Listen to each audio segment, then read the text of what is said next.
Assalamualaikum warahmatullahi wabarakatuh. Halo teman-teman, nama aku Damer. Aku berperan penting loh bagi tubuh teman-teman.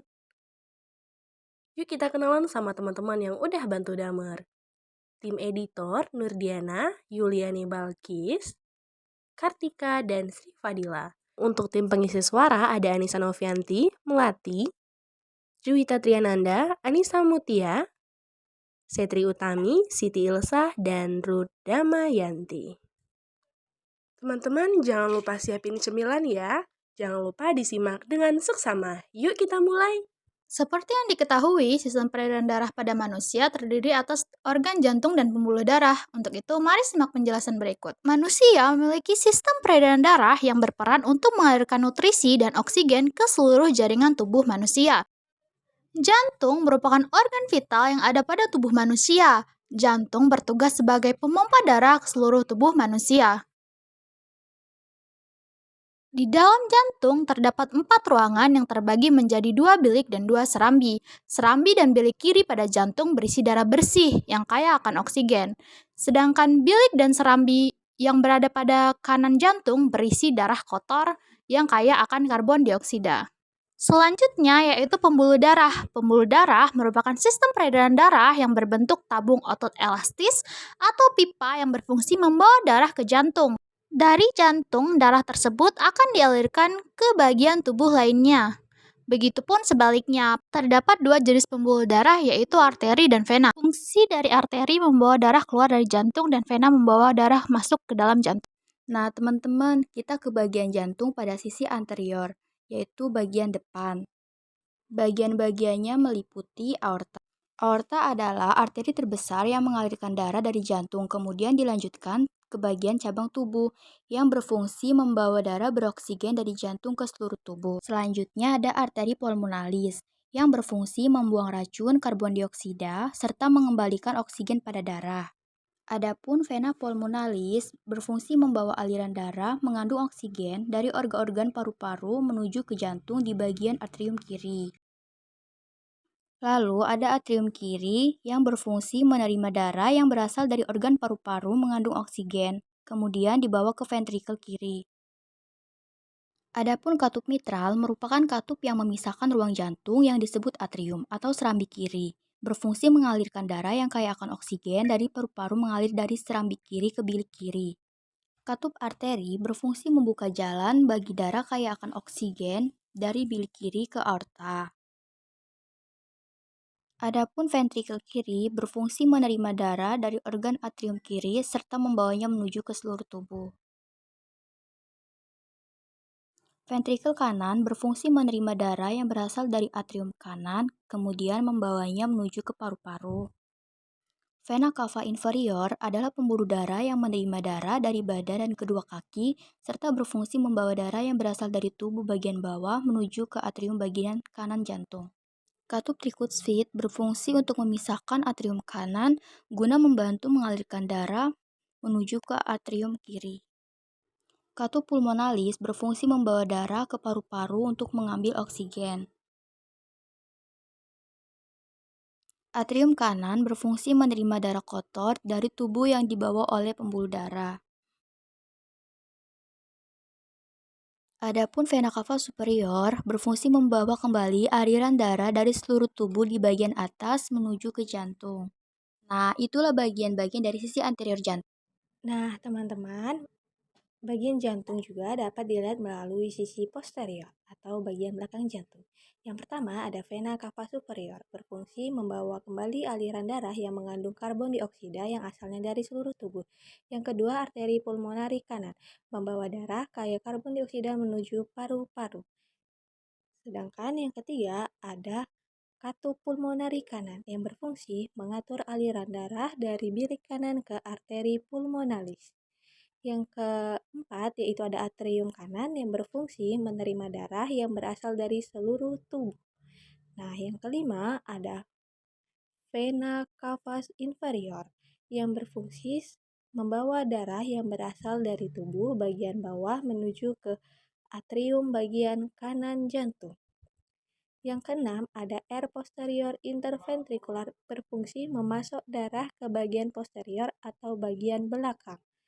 Yang ketujuh ada ventrikel kanan, berfungsi menerima darah yang berasal dari atrium kanan. Aorta, yang berfungsi mengalirkan darah yang kaya oksigen jantung ke seluruh tubuh. Yang kesembilan yaitu ada arteri pulmonaris kiri, berfungsi membawa darah kembali ke jantung. Kesepuluh yaitu ada katup pulmonari kiri, berfungsi mengatur aliran darah dari bilik kanan ke arteri pulmonalis. 11 yaitu ada atrium kiri, berfungsi menerima darah yang berasal dari paru yang mengandung oksigen. Selanjutnya yaitu ada kardiovaskular besar, berfungsi memompa darah ke seluruh tubuh dan menampungnya kembali setelah organ-organ paru-paru membersihkan darah tersebut. Yang ke-13 yaitu ada sinus koronia, berfungsi bertanggung jawab aliran balik vena. Lalu selanjutnya ada ventrikel kiri, berfungsi memompa darah ke seluruh tubuh. Pembuluh darah pada kaki, yaitu vena iliaca externa, adalah pembuluh darah di panggul. Yang kedua adalah vena femoral yang berasal dari ekstremitas inferior, yaitu vena femoralis. Yang ketiga ada vena perforating, yaitu untuk menghubungkan sistem vena superficial ekstremitas bawah. Yang keempat adalah vena savena besar, adalah vena terbesar dari tubuh manusia. Yang kelima adalah vena savena kecil yang dimulai dari ujung lateral lengkungan vena dorsal kaki. Yang keenam ada vena tibialis anterior, merupakan pembuluh darah kaki yang dibentuk oleh vena yang menyertainya. Yang ketujuh ada vena tibialis posterior, adalah mengumpulkan darah dari telapak kaki, sendi, pergelangan, dan bagian-bagian di bagian kaki bawah. Selanjutnya yang terakhir adalah lengkungan vena dorsal yang terletak di bagian distal tulang metatarsal. Selanjutnya ada lengkungan plantar, yaitu terletak di bagian bawah telapak kaki. Selanjutnya ada arteri dorsalis pedis yang merupakan lanjutan dari arteri tibialis anterior. Selanjutnya ada arteri perineal, yaitu arteri yang disebut juga dengan arteri fibular yang merupakan cabang dari lateral posterior. Selanjutnya ada arteri tibial posterior, merupakan arteri dari popliteal. Selanjutnya ada arteri tibial anterior, adalah cabang terminal dari arteri poplitea. Selanjutnya ada arteri popliteal yang merupakan sambungan dari arteri femoralis. Selanjutnya ada arteri femoralis, adalah lanjutan dari arteri iliaca externa di distal. Selanjutnya ada pembuluh darah pada tangan, yaitu adalah vena cephalica, adalah bersama dengan vena basilica. Selanjutnya ada arteri brachialis yang merupakan lanjutan arteri axillaris setelah melewati tepi. Selanjutnya ada vena basilica yang merupakan vena epifasial mulai di atas ulna. Selanjutnya ada vena mediana cubiti, adalah vena yang menghubungkan cabang yang timbul dari vena cephalica dan lewat miring ke atas dan inferolateral. Selanjutnya ada arteri ulnar, adalah sebuah cabang dari terminal arteri brachialis di fossa cubiti. Selanjutnya ada arteri radial, adalah cabang dari terminal yang lebih kecil dari arteri brachialis. Selanjutnya ada lengkung palmar yang dalam adalah pembuluh anastomosis yang ditemukan di kompartemen. Tahukah teman-teman, pembuluh darah yang terhubung dengan jantung memiliki katup-katup, yaitu ada katup mitra, yang mana katup ini berfungsi untuk membuka pintu darah agar dapat mengalir ke paru-paru bagian kiri atau mencegah aliran mundur dari bilik kiri ke serambi kiri. Selanjutnya ada kutub pulmonal, yang mana berfungsi untuk mencegah aliran balik darah dari arteri pulmonalis ke bilik kanan. Dan yang selanjutnya ada kutub aorta, yang mana berfungsi untuk mencegah aliran darah mundur dari aorta ke bilik kiri.